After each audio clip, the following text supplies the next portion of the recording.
तो कोण होणार रे? डॉक्टर गरिबांची सेवा करणार. तू रे? मी वकील होणार आणि गरिबांसाठी लढा देणार. रोण्या तू कोण होणार रे?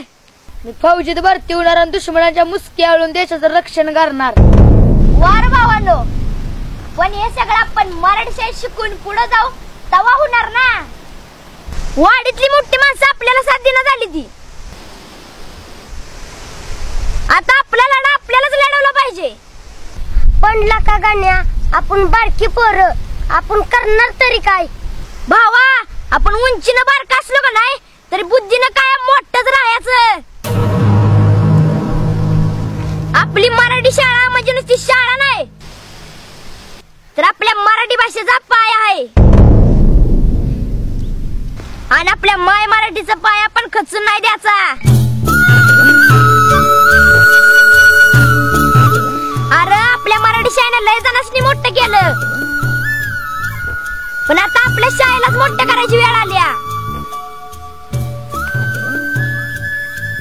आपण आजपर्यंत वया, पुस्तक, कपडे याच्यासाठी हात धरला, पण आपण आता आपल्या ज्ञान मंदिरासाठी हात धरायचा.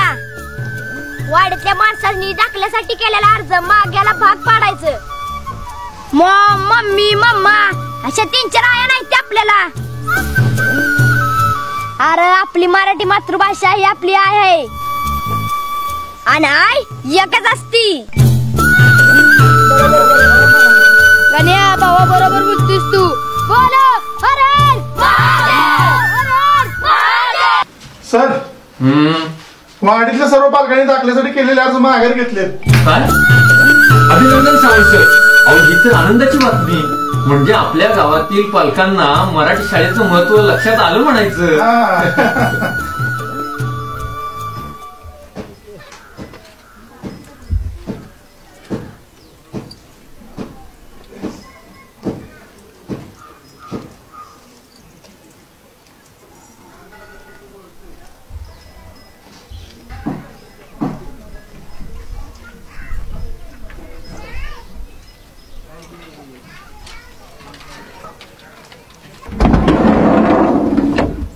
काय झालं म्हातारे?